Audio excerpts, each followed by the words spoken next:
मतांसाठी एमआयएमला सोबत घेणाऱ्या भाजपला इम्तियाज जलील यांनी आमच्या मागे पाठिंबा घेण्यासाठी कटोरा घेऊन फिरत होते अशा शब्दात सुनावलं। एक वेळ विरोधी बाकावरती बसू पण एमआयएम सोबत जाणार नाही असं प्रतिपादन मुख्यमंत्री देवेंद्र फडणवीस यांनी छत्रपती संभाजीनगरात आयोजित टॉक शो मध्ये केलं होतं।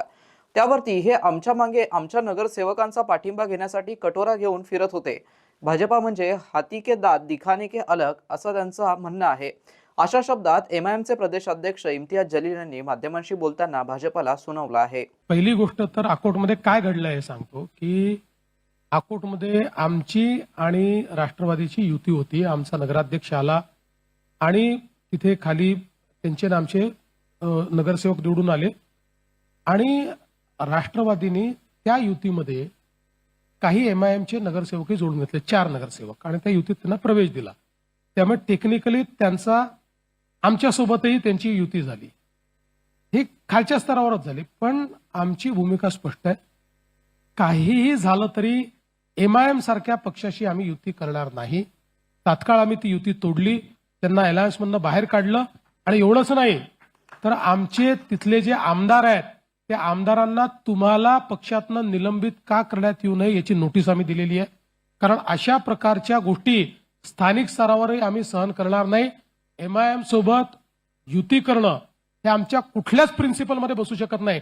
एक वेळ अपोजिशन मध्ये बसू, घरी बसू, पण एमआयएमशी युती करणार नाही। काय हे प्रश्न तुम्ही भाजपवाल्यांना विचारा, तुम्ही हे एकनाथ शिंदे साहेबांना विचारा, किंवा त्यांचे जे इकडचे जे नेते आहेत त्यांना विचारा की एमआयएम जातीवादी पक्ष, एमआयएम हे असा पक्ष तसा पक्ष।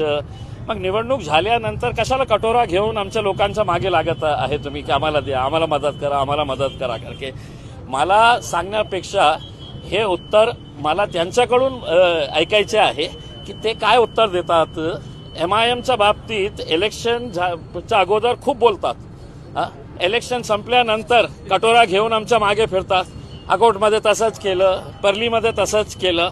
आमच्या लोकांनी स्पष्टपणे सांगितलेलं आहे, मला त्यांनी स्पष्टपणे हे सांगितलेलं आहे की अजितदादा जे गट तयार करत होते त्या गटामध्ये अजितदादांनी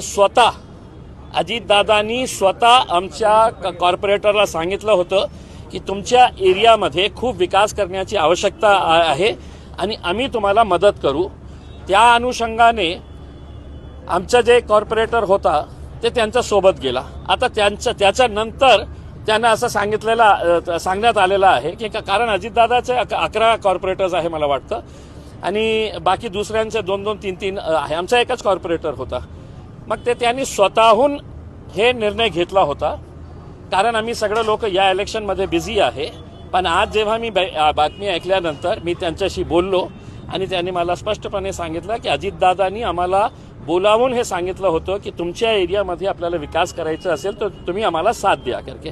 मग आम्ही त्यांच्यावर निर्णय सोडलं होतं की स्थानिक लेवलवर तुम्हाला काय निर्णय घ्यायचा। पण जेव्हा आम्हाला कळलं की यामध्ये एकनाथ शिंदे साहेब आहे आणि एकनाथ शिंदे आमच्या नजरेतून तुम्ही बघायचं असेल तर गुस्ताखे रसूल ते सिर्फ मौलाना हे नाही आहे, ते जे साधू होता ना ते महाराज नाही आहे गुस्ताखे रसूल। आमच्या नजरेत एकनाथ शिंदे सुद्धा गुस्ताखे रसूल आहे, म्हणून आम्ही कोणत्याही परिस्थितीमध्ये भाजप नाही, एकनाथ शिंदे नाही। एका उमेदवाराला उमेदवारी अर्ज दाखल करताना औरंगाबाद असं नाव लिहिलं, त्याच्यावरती कारवाई करा असं अतुल सावे म्हणतात। ते म्हणतात की एमआयएमला देखील आम्ही संभाजीनगर नाव लिहायला सांगितलं। संजय सिन्हा पण तसंच म्हणतात, त्यांच्याकडे मुद्दे राहिलेले नाही आहे। स्वतःचा कॅम्पेन त्यांना बघायचं नाही आहे, ते काय करत आहे। लोकांना हे दाखवत नाही की तुमचे जे देवाभाऊ आहे हे इकडे आले होते फुकटाचे हंडे घेऊन, त्यांचे महिला 9 वारी साडी घालून ते फुकटाचे हंडे घेऊन इथे नाचत होते महानगरपालिकेच्या समोर। पाणी मिळालं का रे बाबा? अतुल साहेबांना विचारा, पाणी आलं का शहरामध्ये? नाही आला।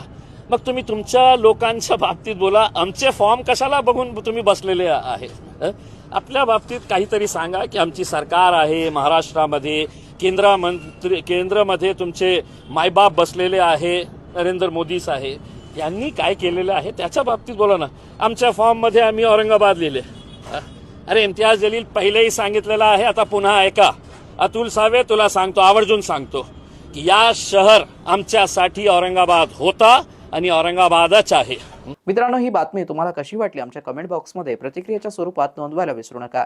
अशाच बातम्या बघण्यासाठी आणि अपडेट राहण्यासाठी आमच्या यूट्यूब चॅनलला सबस्क्राईब करायला विसरू नका. धन्यवाद.